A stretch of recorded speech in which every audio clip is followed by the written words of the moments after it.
En la publicación anterior, presentamos el tema de los conflictos de interés en la Iglesia y mencionamos algunos ejemplos de cómo las Escrituras no esconden esta clase de pecado y exhiben las verdaderas intenciones con santo y seña de tales personas que han dejado que el enemigo los engañe. Hoy continuaremos hablando de este tema. Y aclaro, no es un tema fácil de digerir, pero tampoco de ignorar, porque el pecado de conflictos de interés, lamentablemente, es una realidad en muchas iglesias, que enferma a la congregación local que lo vive.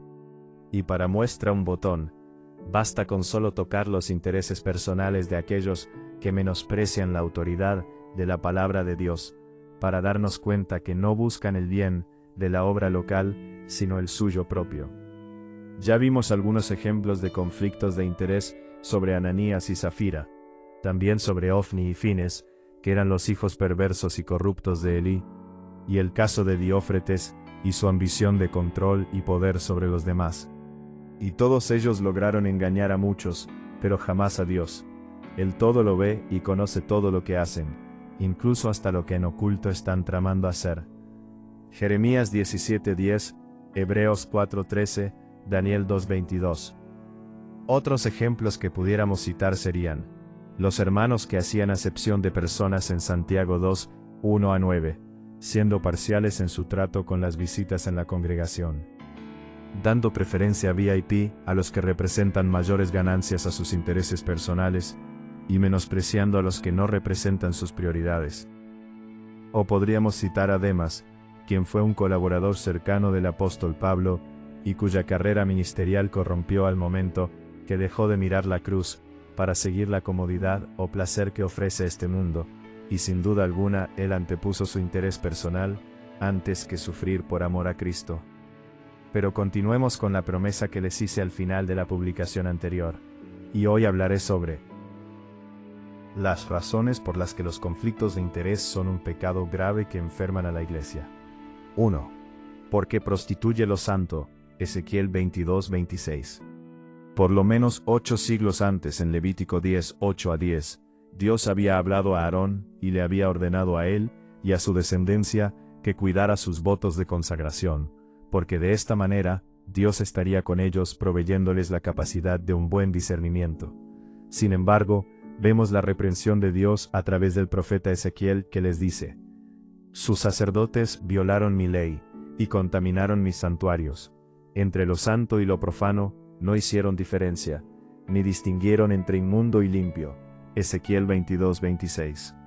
Cuando los líderes o cualquier otro miembro influyente y ventajoso de la iglesia local meten interés personal al altar, convierte la casa de oración en cueva de ladrones. Mateo 21:13. Y podemos ver la postura y reacción de nuestro Señor Jesucristo ante tal profanación. Él no negoció, Él volcó sus mesas. Y la pregunta es: ¿acaso no hay quien se indigne y al menos haga algo para manifestar el celo por la santidad de la casa de Dios, que es la iglesia del Dios viviente, la cual es columna y baluarte de la verdad? Primera de Timoteo 3:14-15, segunda a los Corintios 6:17, 7:1. ¿Acaso no hay quien abogue con la verdad y confronte el problema de pecado? Lo cierto, hermanos, es que los sacerdotes de Israel se habían corrompido por sus conflictos de interés, y con ellos, la mayoría del pueblo de Dios. ¿No les suena familiar? Bueno, como dice el dicho, cualquier parecido con la coincidencia es mera realidad, o viceversa. ¿Qué otra razón hay por la que los conflictos de interés en la iglesia se consideran pecado grave? 2. Porque destruye la confianza del rebaño. Hechos 20:29-30. El apóstol Pablo advirtió: y de vosotros mismos se levantarán hombres que hablen cosas perversas para arrastrar tras sí a los discípulos. Hechos 20:30. Permítame aclarar algo, porque esto es muy importante y delicado. El conflicto de interés no proviene de afuera, sino de adentro, y muchas veces del núcleo más íntimo. No solo roba dinero, roba la fe de la gente sencilla, lastima las conciencias de los más débiles, y arrastra con él a los carnales hacia un juicio de condenación. Por eso Jesús dijo de los que hacen tropezar: Mejor le fuera que se le colgase al cuello una piedra de molino de asno, y que se le hundiese en lo profundo del mar. Mateo 18:6. O como dijo el apóstol Pablo en 1 Corintios 8:12. De esta manera, pues pecando contra los hermanos, e hiriendo su débil conciencia, contra Cristo pecáis. Pero continuemos con la tercera razón por la que los conflictos de interés en la Iglesia son un pecado grave que enferma el cuerpo local. 3. Porque trae juicio de Dios sobre toda la casa. Josué 7. Aunque no es un caso neotestamentario, sin embargo, es un ejemplo que manifiesta el carácter de Dios ante tal pecado, y que dichos ejemplos del Antiguo Testamento han sido escritos, como dice Pablo, para nuestra enseñanza. Romanos 15:4. Y otra vez nos vuelve a decir en la primera carta a los Corintios, que todo esto sucedió para nuestro ejemplo, para que no codiciemos cosas malas, como ellos codiciaron. Primera a los Corintios 10:6. Y tal es el caso de Acán, que por su pecado de avaricia, apartó la gloria de Dios sobre su pueblo, e hizo que Israel perdiera una batalla, y varios murieron, porque había tomado del anatema, y escondiendo en su casa el dinero, un manto babilónico, y el lingote de oro. Por su conflicto de interés, se condenó él, y juntamente con él, su casa entera. Josué 7:20-26.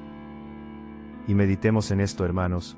Un hombre codició, y todo el pueblo perdió la batalla.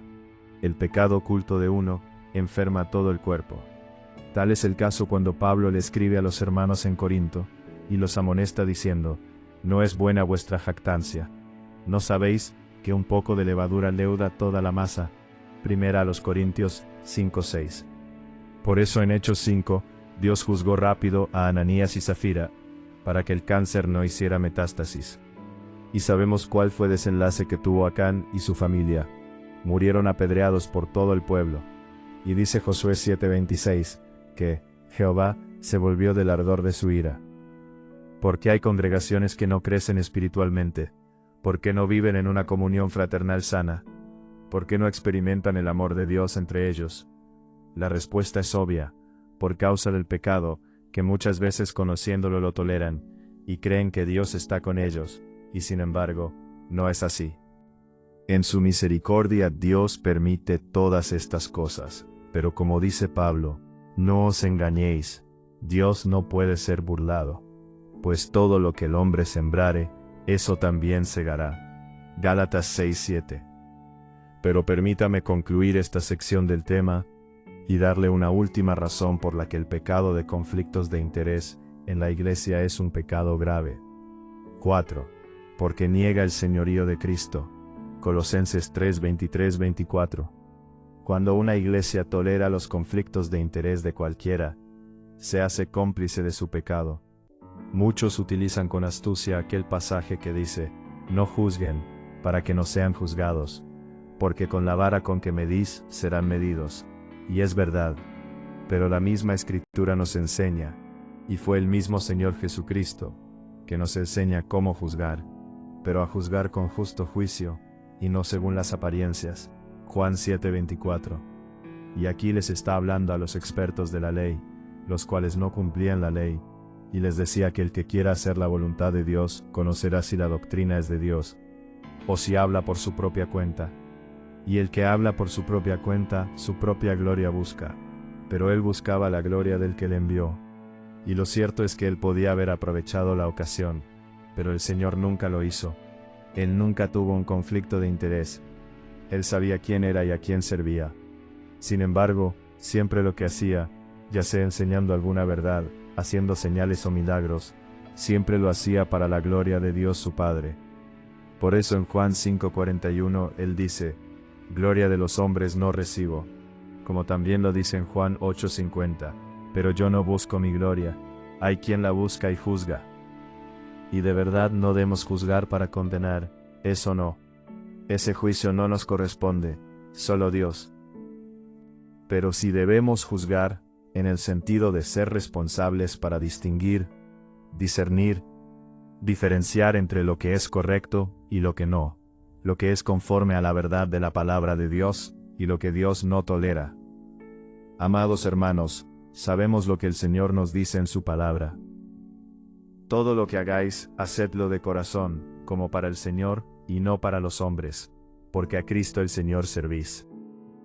Pero el conflicto de interés roba el señorío de Cristo en aquellos que se han dejado engañar por tal pecado, pensando que están cuidando de la obra de Dios, creyendo que hacen todo para la gloria de Dios, pero Dios que los conoce, sabe que Él no es el centro en sus vidas, ni el objetivo de sus intenciones, porque sus conflictos de interés no permiten que el Señor reine ni en ellos, ni en los que lo toleran, porque anteponen sus pensamientos, sus emociones, sus ocurrencias, antes que rendirse a la autoridad de la palabra de Dios, que es viva y eficaz, y más cortante, que toda espada de dos filos, y penetra hasta partir el alma, y el espíritu, las coyunturas, y los tuétanos, y discierne los pensamientos, y las intenciones del corazón.